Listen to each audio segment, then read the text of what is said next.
Lil Tecca type beat, kind of on some 2000s vibes, just like his new song. I'm gonna play it and then we'll break it down.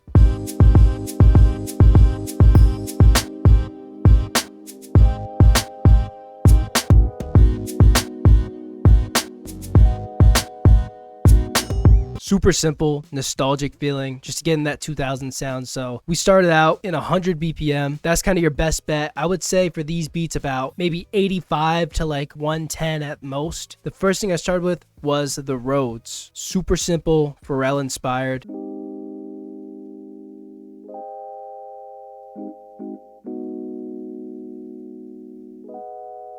And something you see in a lot of these 2000s beats is a major chord switching to a minor chord. So instead of just doing a normal progression where, maybe you'll go from this chord and then, maybe you'll go like down like this or something, like you're not really changing the chord that much. You're kind of staying on the same root note the entire time. But instead, for example, right here, this is a G sharp major 7th. Next chord, we can just flatten these two, which puts it into a G minor 7th. And that's kind of what happens in a lot of these 2000s beats. Not all of them. Obviously, you can do whatever you want. But in a lot of these, that's a very, very common theme, is the major to minor switch.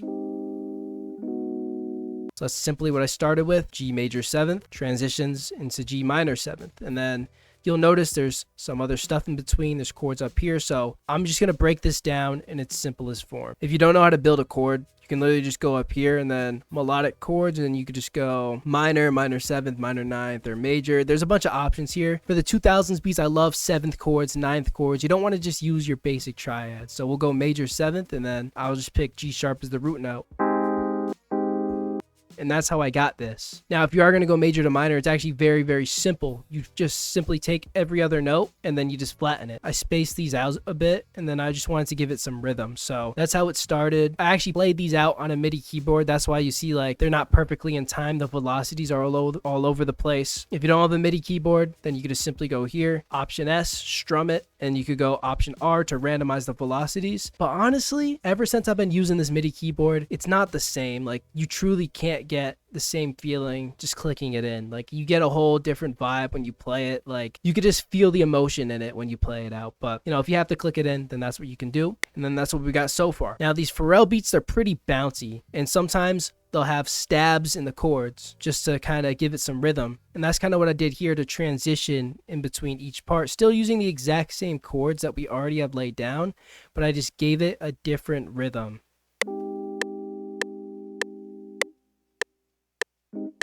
You can already picture kind of the bounce, once the drums are on it, it'll make a lot more sense. But I was already envisioning the drums as I was making this. But, just give it a little bit of a bouncier rhythm.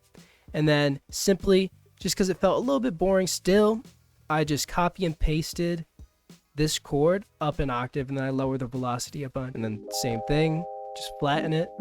And that's kind of our main chord progression.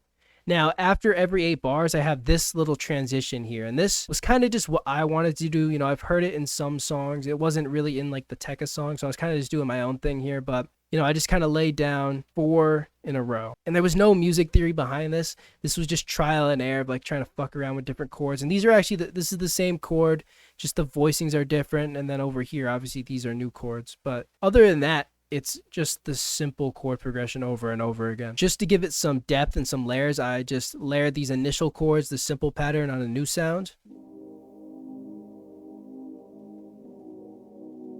So our main sound, it mainly takes up this kind of like low mid frequency, but so does the new sound that we have. It's around here as well. To make it fit in the mix, I added a stereo shaper. Just, we have like those main Rhodes, which are more in the center, and then we have this, which is more on the side, so they don't clash as much. Next thing is a staple of these 2000s beats, and it's just adding some bounce with the chords. So exact same chords as before, except they have a super bouncy rhythm.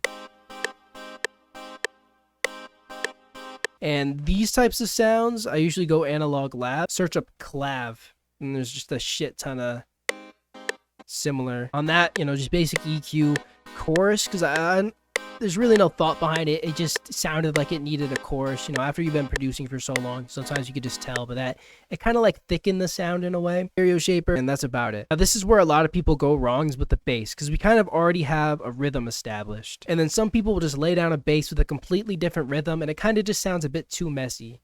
So with my bass, I just simply followed the same rhythm that's already going on with some basic like extra notes in there for transitions. And I kind of layered 2 basses at the end, but this wasn't specific to the song. It was just me trying to do my own thing. Just gives it more impact, in my opinion. Now the melody's almost done. There's just one more sound, which is just this simple lead again, analog lab. And I just kind of followed notes in the chord progression and just used notes that made sense.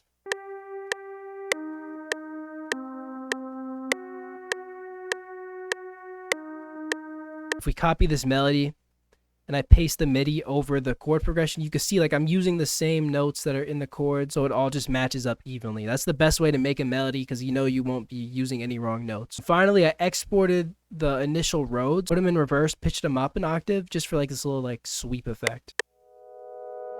And that kind of helps transition. Now we just gotta do the drums, which are very, very simple as well. If you're new to making beats, I'm sure in most beats you see like the clap is like here. For this tempo of beat, it doesn't work like that. You got to do it twice as fast. So this is the rhythm. The next sound I did was the kicks, just kind of following the rhythm of the chords and the bass and all that. And pay attention to the sound selection. I'm using pretty older sounding sounds. I'm not using like trap stuff. Like it's a whole different feeling. Some of the sounds are like not as clean sounding, but in a good way. So you don't want to use these, you know, these overly processed trap sounds. Next thing, instead of a hat, I got this shaker and I just very subtly used it. You know, we're not doing a 2-step or anything like that. You know, the kicks are already pretty bouncy. So like a 2-step pattern it would make the beat too busy. So we just have a couple shaker notes in there to fill up the space. And other than that, there's a few percussion elements like a crash, like a couple like bongos, sounds like that.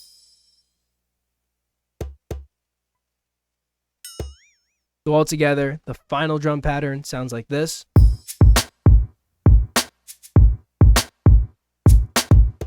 And a tip for drums, I actually didn't do it on this beat, but in a lot of these 2000s beats or even like boom bap beats, I'll layer sounds together. So instead of using 1 kick, I'll use like 2 or 3 kicks and 2 or 3 snares just to give it like a more full sound. In terms of the mix, there's nothing crazy going on. I mean, I keep my soft clipper on the master. These are good quality sounds, so they're just hitting hard. I don't really have to add much, you know. Recently, I've been experimenting with this Fresh Air plugin. It's free, and it just kind of gives the high-end sounds a little bit more of a crisps, you know. Adding that on like snares, hi-hats, stuff like that, it kind of helps. So I added that very tiny reverb. With these kind of older sounds as well, there might be like some bad frequencies in the low end, so don't be scared to like try and EQ out like the snares and stuff like that. But other than that, these sounds don't have much on them. For the structure, I mean, not to bite Pharrell, but I mean, even in the Tecca song, they did the 4 count, so you know, you kind of have to. I added this little like fill, so I just literally copied the same note 16 times. Like, it wasn't the most creative thing, but it works.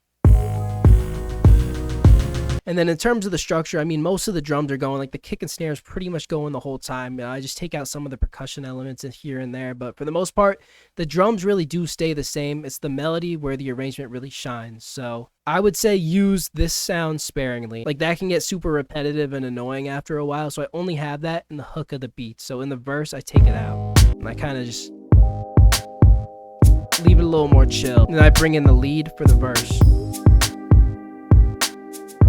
I will say, notice there's no time where the lead and these chords play at the same time, except for here in the intro a little bit, just because I feel like with the drums and all that, it sounds a bit too messy. Like there's a bit too much going on now. I think that's where in loop making, a lot of people go wrong. Is they'll have like 10 melodies and it's like all of these ideas sound good, but together they don't sound good. So you want to start trying to like spread out some of your stuff. So I don't really have the chords and the lead playing at the same time. So yeah, I think this is a pretty quick one. Very simple. I enjoy making these beats. If you're interested in loop packs, kits, anything like that, click the link in the description below. Click here to watch another video, and I'll see you guys in the next one.